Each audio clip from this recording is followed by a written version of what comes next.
The talk you are about to hear is by Sensei Richard von Sturmer.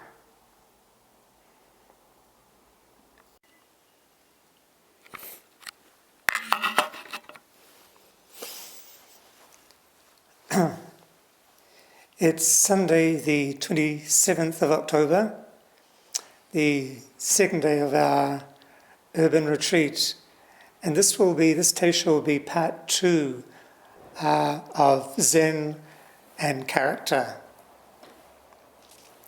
a topic that I find really interesting. So it's quite a bit of material, so it's in 2 parts.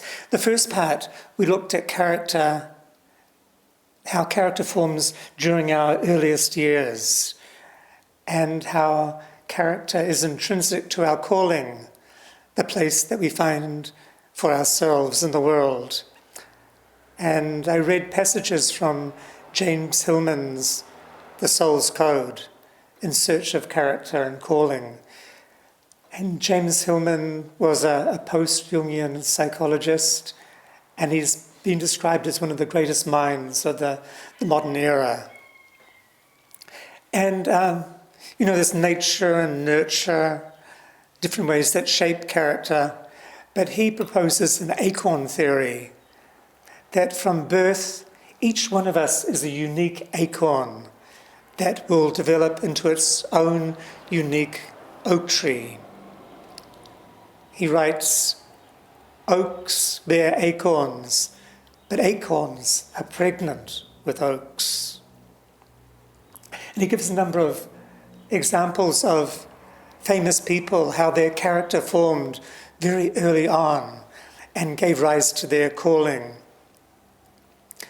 One example he gave was Picasso, who left school at the age of 10 because he stubbornly refused to do anything but paint.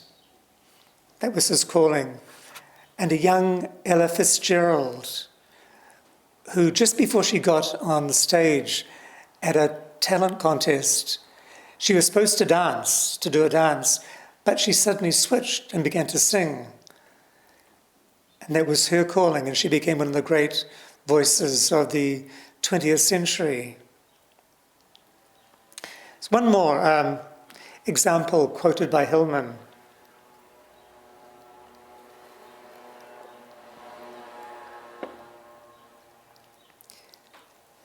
At Harvard in the 1890s, Professor William James, who was sort of acknowledged as the founder of American psychology. So Professor William James had in his classes a rather wonky, stubby, talkative Jewish girl from California. She was late for classes, didn't seem to understand what was going on, misspelled, knew no Latin. And Hillman says, that's sort of typical mess, the girl who couldn't get it together, a typical neurotic, as we might say today. But William James let her turn in a blank exam paper, gave her a high mark for the course, and helped her through to medical studies at Johns Hopkins, famous hospital. He saw something unique in his pupil. She was Gertrude Stein, who found herself as the Gertrude Stein we know only 10 years later, far from Harvard in Paris. At the start of the 20th century, Gertrude Stein was a very influential writer and poet.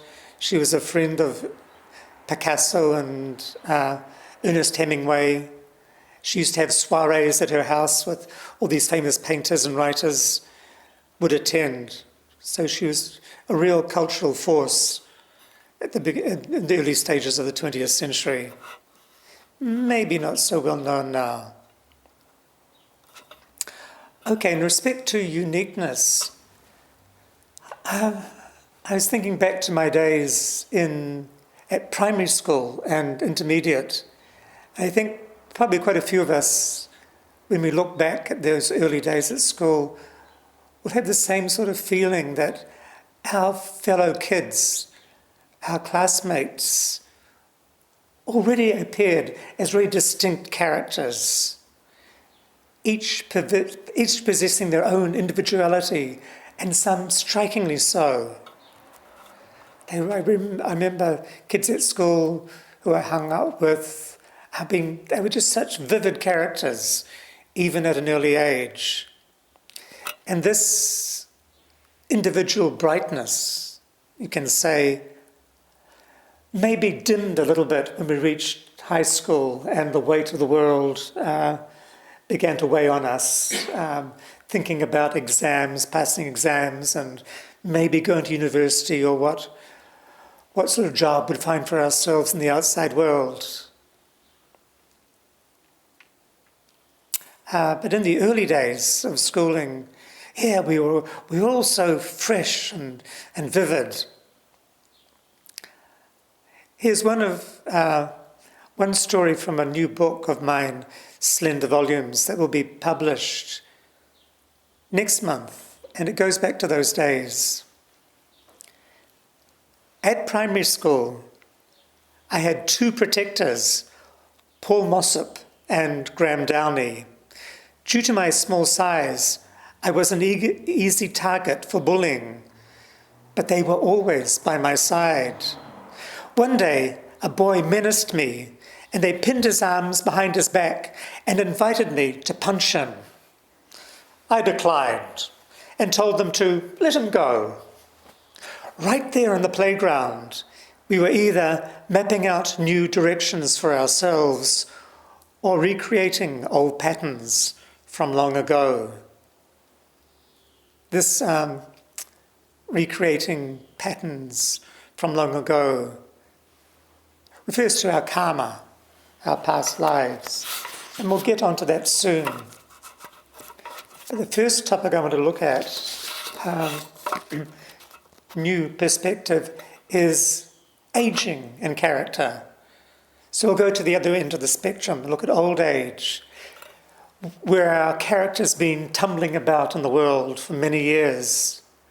And in terms of Zen practice, how our character has been refined over the years. We'll look at growing old, and for our guide, we'll read another of James Hillman's books, a follow-up to The Soul's Code, and that is the force of character. How our character comes more to the fore if we reach old age.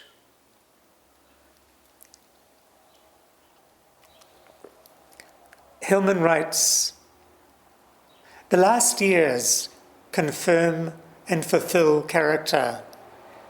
Age reveals character. As the classicist saw it, longevity reinforces character, so that you got in old age was more of the same, more of the same." In the last day show, we learnt how the word character originally meant a marking instrument that cuts indelible lines and leaves traces. And so when we reach old age, we become more lined. It's like our character becomes more etched. And the face that we reveal to the world, the character is more visible. Our brow may be furrowed from years of worry, or laugh lines may spread around our lips when we smile. As Hillman observes, age really does reveal character. Laugh lines, I Googled that just to check, laugh lines or smile lines, and I was shocked to all the entries I got on the first page were to do about plastic surgery and how to remove laugh lines. And that's a real pity. People who have extensive, and I have to say extensive, plastic surgery, it's like denying character, denying the process of aging. We want to remain ever youthful. And yet, with the process of aging, all those lines are really important. And that's why there's something a little bit odd when you see photos of both men and women in their old age, often movie stars or famous people who have undergone extensive facelifts. It's just something a little bit odd. It's like their true characters being a little bit disguised. Then there's the stubbornness of character, which is a feature of old age, or can be. And it often causes problems with our parents. We'd like them to change, to be more open to things, to accept their shortcomings, and yet they remain just as they are, stubbornly just as they are. I have a friend who criticises his father. He's always at odds with his father because he says that his father's self-centred and he's just oblivious to the needs of others, especially the needs of his ageing mother, who has health problems. And I remind him that his father, who's now in his 80s, is probably not going to change 1 degree. So you just have to accept him, warts and all. And sometimes we just have to make peace with the way our parents are. Just accept them. And this is where Zen practice is so important as we age. Because constant practice over the years means that we're always working on ourselves, acknowledging our weak spots and endeavouring to align our character with our true nature, our true self, which is no self. In part 1, we saw how in his old age, Roshi Kapleau, our grandfather in Dharma, could acknowledge times when his behaviour or speech was not appropriate and how he became less abrasive and more compassionate.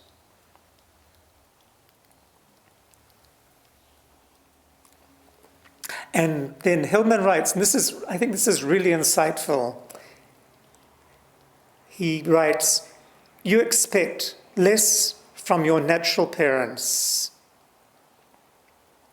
and they become easier to bear once you have discovered the other family trees on which the life of your soul or your heart depends." Okay, so you expect less from your parents, and they become easier to bear once you have discovered the other family trees, the other whakapapa, on which your life is really enriched. In Zen, we have the family tree of our Zen ancestors from China, India, going back to India, and Japan, and our contemporary teachers. Or you can create a family tree of inspiring women from the past who can guide you. Or a creative tree of great writers and artists and filmmakers that can inform your own creative work. So on my family tree, as a writer, I have Rilke as my great-grandfather, Gaston Bachelard as a French uncle, and Andrei Tarkovsky as a Russian uncle. Gaston Bachelard is a wonderful writer. He started off as a scientist and then switched to the study of literature and wrote wonderful volumes on the imagination and the 4 elements. And of course, Andrei Tarkovsky is the great Russian filmmaker. So we can also create our own whakapapa.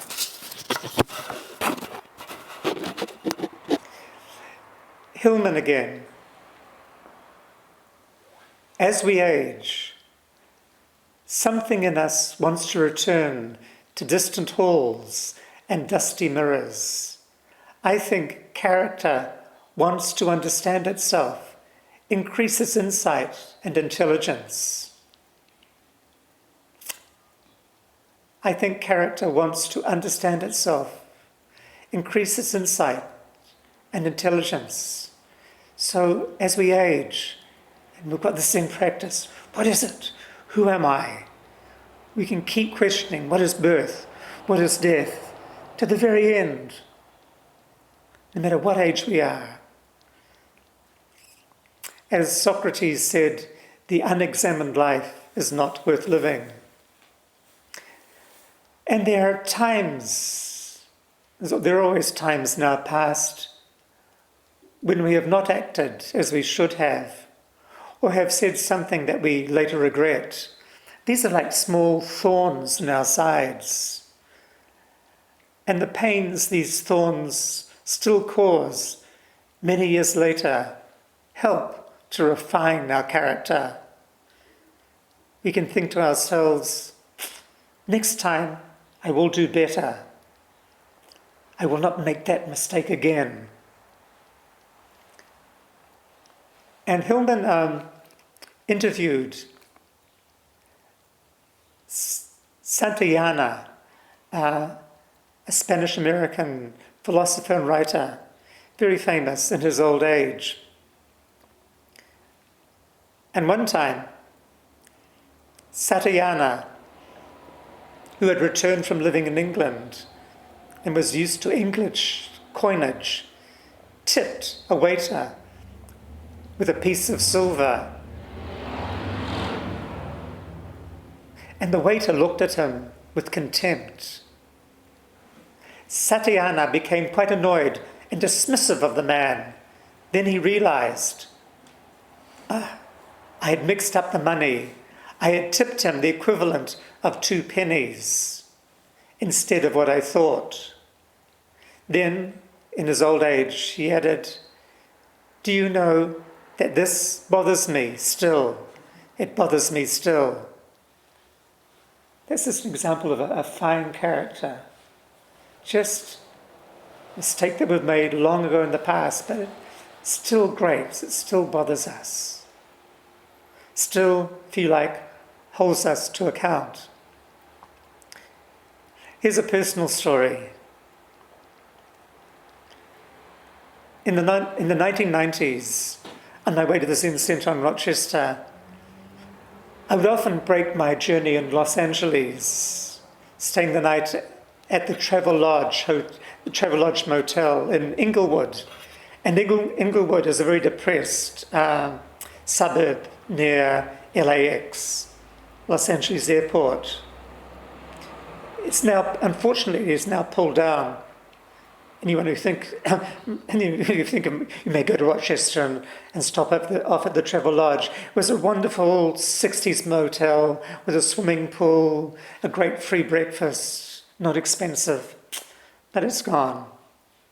Anyway, as a sort of rite of passage in the late afternoon, before it got dark, I'd walk several blocks and I'd pass under the shadow of a highway overpass.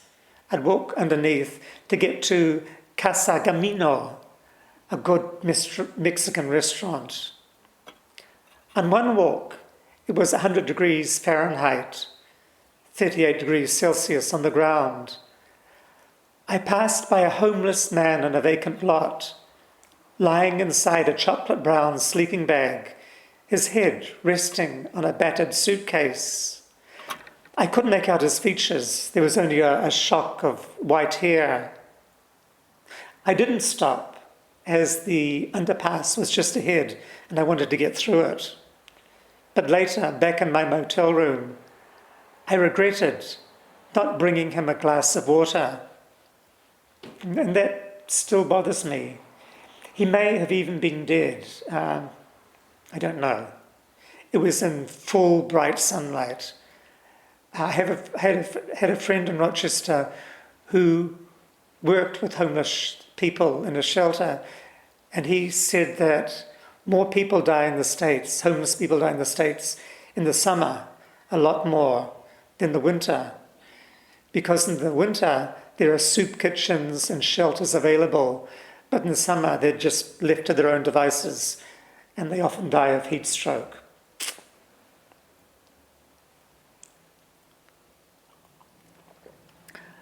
Okay, we'll move on to karma and character. And taking a deep breath, because karma is a difficult subject to talk about because it's so complex. Even the Buddha, for the most part, refrained from speaking about karma. What we can say from a Buddhist perspective is that when we're born, we inherit karma from past lives. We're not just born as a blank slate. We have unfinished business. That's the way I like to look at it. If you do believe in rebirth, then when we're born, we have unfinished business.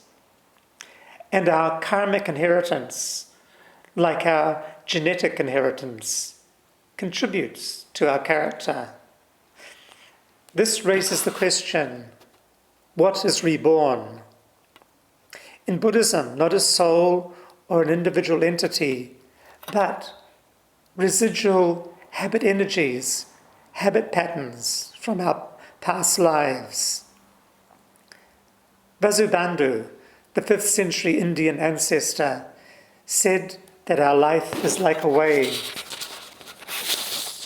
A wave arises when the energy of the wind passes through water, and that wave, by its energy in turn, produces another wave. The same energy that created a particular human being will produce a new life in the same way that the energy of one wave produces the next. Just as the waves on the face of the ocean are different, so each individual is unique.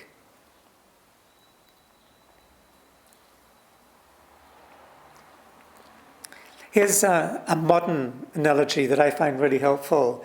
It's from the Nobel Prize winning physicist, Richard Feynman. He writes, "The thing I call my individuality is only a pattern or dance. The atoms come into my brain, dance a dance, then go out. They are always new atoms, but always are doing the same dance, remembering what the dance was yesterday. They're new atoms, but always doing the same dance, remembering what the dance was yesterday." This is a wonderful description of impermanence. It gives the illusion of permanence, a dance of atoms. We can say that this dance of atoms passes from one life to the next. When you were born, you are not the dancer of your previous life, but you did inherit some dance moves. I think that's a good way of looking at it. When you were born, you were not the dancer of your previous life, but you did inherit some dance moves. In classical Buddhism, we have fixed karma, which is our body, our parents, the country we're born into, our sex, although today we can change our sex, our social group, and in India this would be the caste we're born into. But if we're born into a poor family or a middle-class family or a rich family, that's fixed karma. Then there's variable or mutable karma, which can be changed by one's efforts. Yasutani Roshi writes that a person may be born sickly, but by watching his health and exercising, he or she can become strong. With no doubt, we've inherited negative karmic tendencies, but by devoting ourselves to a spiritual practice, a discipline like Zazen, we can lighten the effects of these karmic tendencies and work to realize our true nature. to unlock our innate wisdom and compassion. And this is where the precepts come in and are so important. The precepts, which we take twice a year in our Jukai ceremony, they give us the ethical framework for our practice.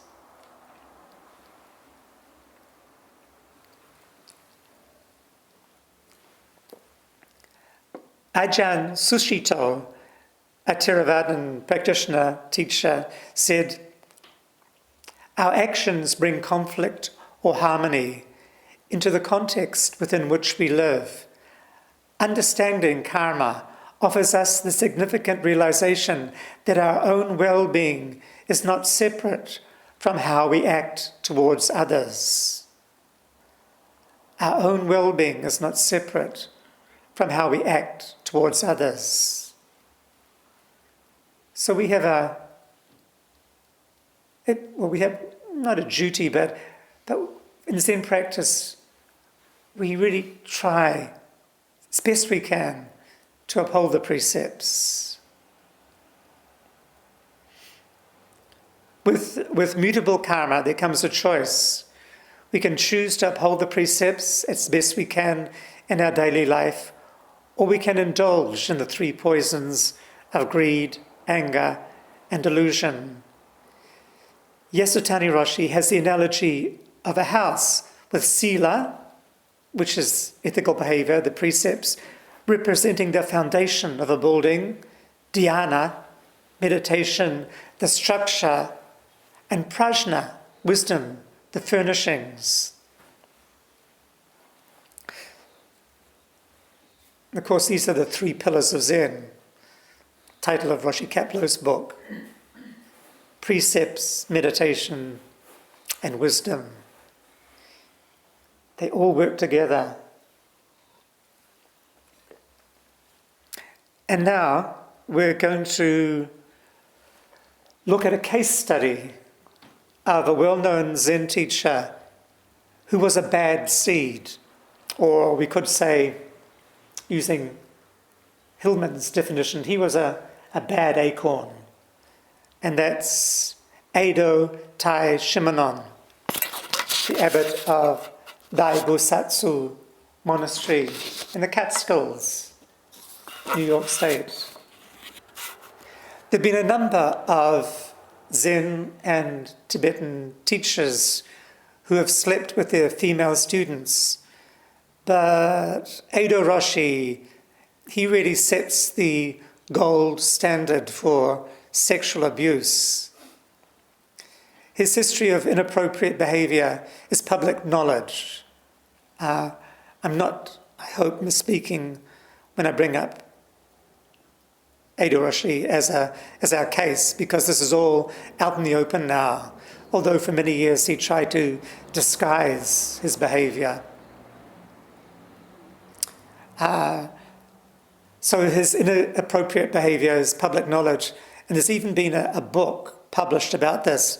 It's called Zen Predator of the Upper East Side. I wouldn't recommend it, but there has a book being published detailing all his misbehaving. That went on for decades. That was known by his students and by the trustees of Daibusatsu, and still he went on. From time to time, people would speak out, trustees would speak out, and because he sort of lorded over Daibusatsu like his fiefdom, he would sack a trustee that spoke out.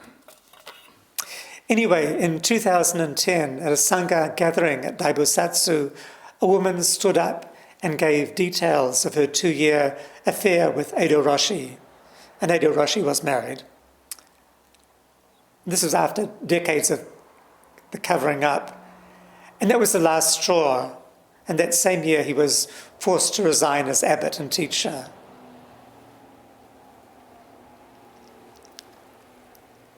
So look a little bit, thinking about, this acorn theory about, if we look into our past, we can see how our character develops early on. from that acorn. And it's been acknowledged that Edo Roshi did have a deep kensho, that when he was training at Rutakuji, the famous Rinzai monastery, he spent an incredible amount of time doing zazen, so much time that he actually got physically sick and had to cut back, and that he had a deep kensho. And that for some of the students, he was an effective teacher. So, how could he so flagrantly ignore the precepts, especially number 3, not to misuse sexuality, and in doing so, cause pain and suffering for decades? Well, this has been something that's perplexed Zen students and also teachers as well. But I believe it was because of a deep character flaw, that there was something pathological in his nature. As I mentioned in the first part of this teisho, kensho is not a cure for our character faults, especially those that are deeply ingrained. And sure, we've just recited Master Hakuin's chant and praise of Zazen. One true samadhi extinguishes evils. It purifies karma. How do we balance that? Well, I think Hakuin's talking there of a very, very deep samadhi, a very, very deep enlightenment. But then also, Hakuin goes on upholding the precepts, repentance and giving. So, yes, there's awakening, but also, to balance it, there has to be upholding the precepts. That's equally important.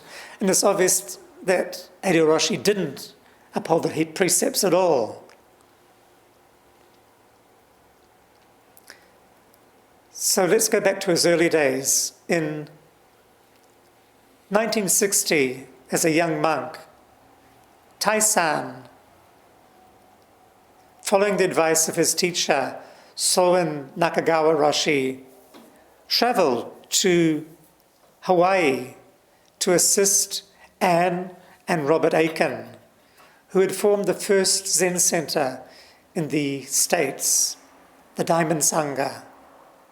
And the Diamond Sangha is still going and has a branches in New Zealand.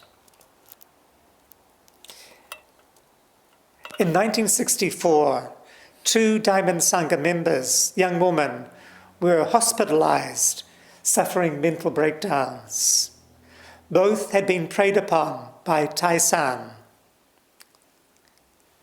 He had also volunteered at the medical center in order to learn about mental illness.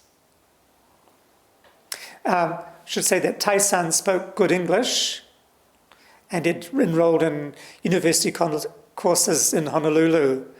And he was, as a monk, he was giving instruction at the Diamond Sangha. But a doctor at the center reported to Aiken Roshi that his real reason was to prey on other vulnerable women. And a psychiatrist who was attending to one of the 2 young women wrote, "Your resident monk is totally incapable of the philosophy and religion he superficially espouses. I hope this letter will assist you in ridding your community of his perverse influence."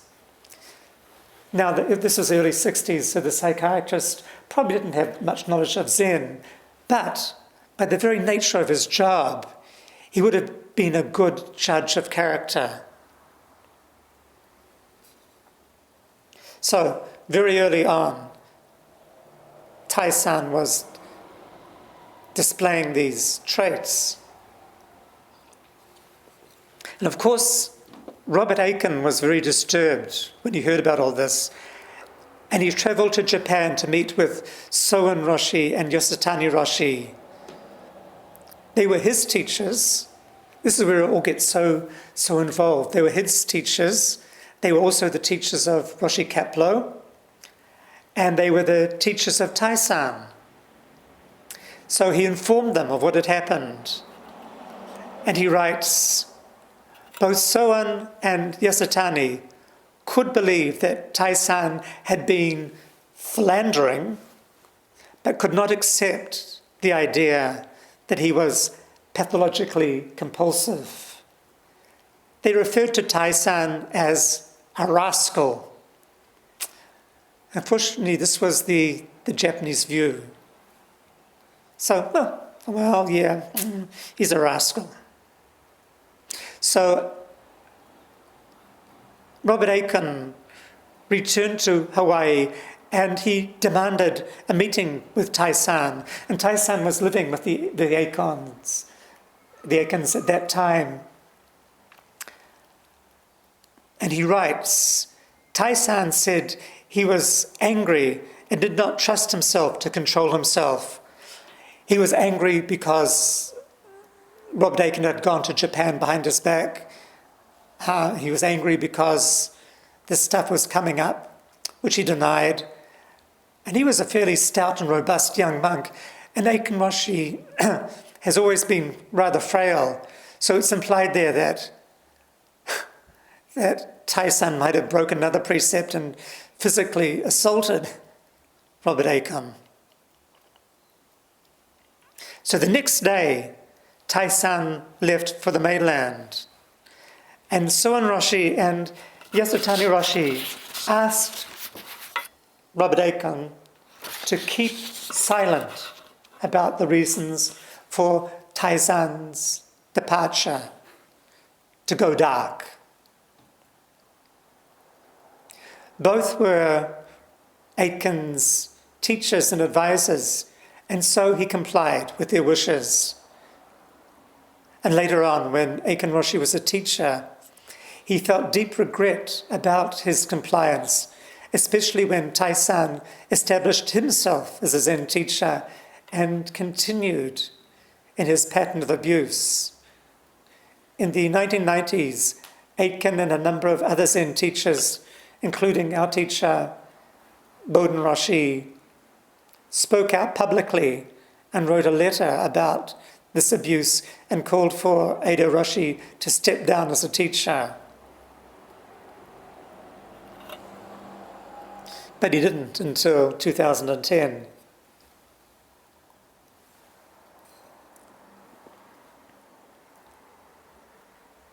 However,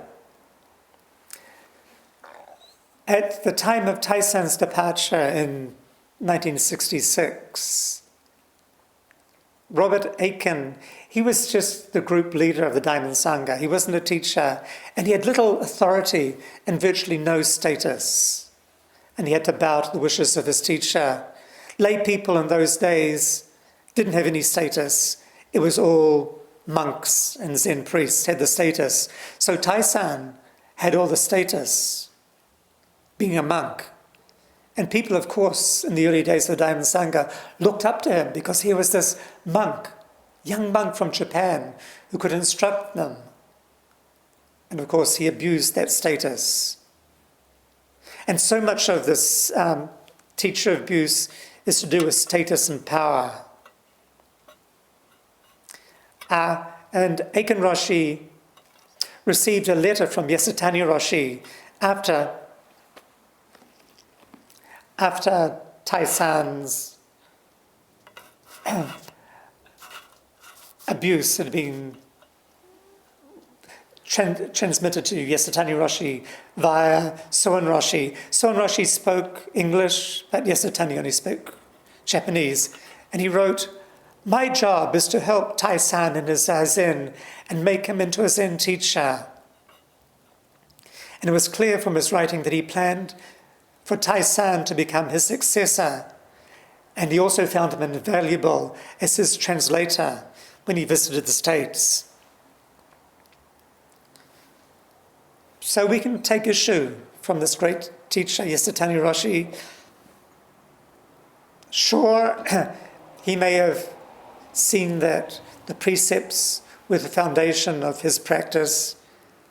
But why, when he knew of this deep character flaw in Tyson, why did he want it covered up? Why did he still want to make Tyson a teacher?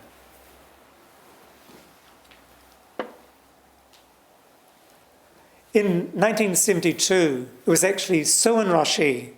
By that stage, I think Yasutani Roshi was not that well. Soen Roshi gave Dharma transmission to Tyson. They were both in the Rinzai lineage. And thanks to donations of Doris Carlson and other wealthy patrons, Ada Roshi was able to build the first Japanese Zen monastery in the States, which is Dai Bosatsu. Interestingly enough, this is where it's also interwoven.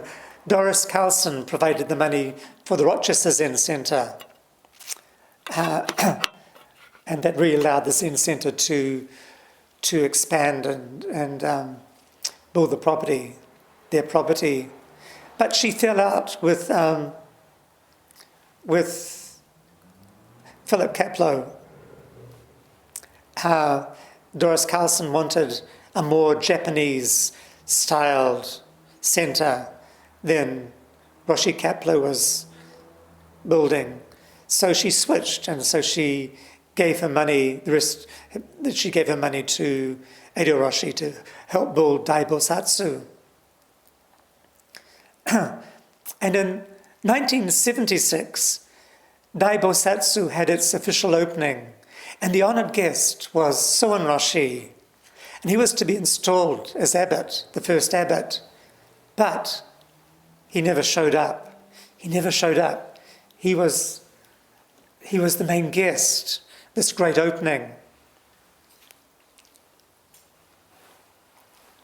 And it's reported that in later years after that Soen Roshi felt deep regret at having made Edo Roshi his Dharma heir. Probably when more examples of his predatory nature became known to him.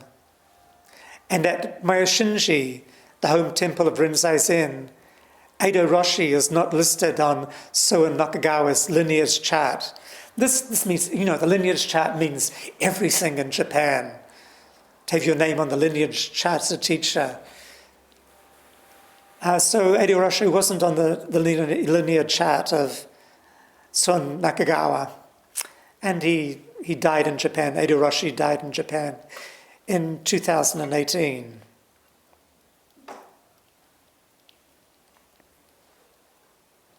So just to sum up, if back in 1966, if Yosutani Roshi and Soen Roshi had acknowledged that Taisan's character and his failure to keep the precepts made him unsuitable to become a Zen teacher, then the history of Zen in the West would not have such a dark stain.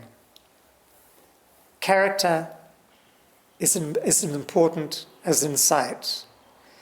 Zen teachers must be people of good standing, people of good character. In 1976, Aitken Roshi was made a teacher by Yamada Roshi, and he and Roshi Kapleau are the grandfathers of American Zen, and both are truly people of good character. In his book, The Mind of Clover, Aitken Roshi writes, without the precepts as guidelines, Zen Buddhism tends to become a hobby, made to fit the needs of the ego.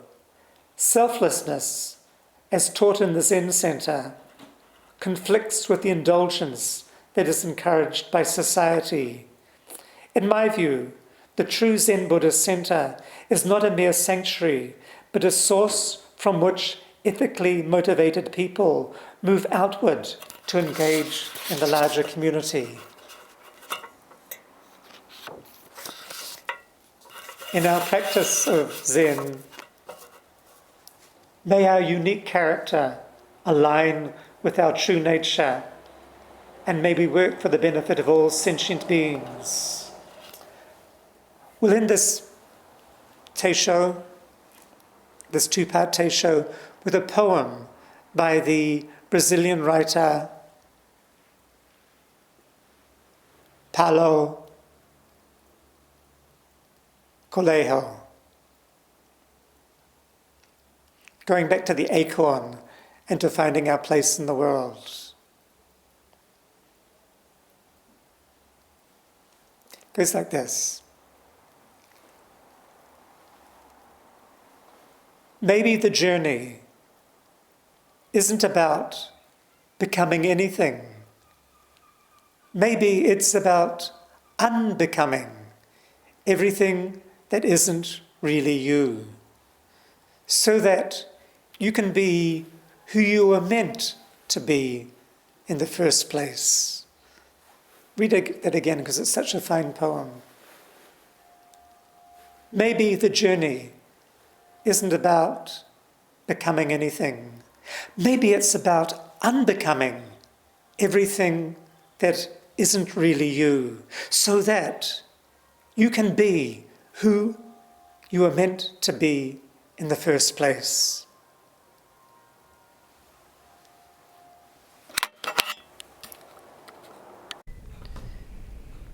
The teaching you have received is offered freely.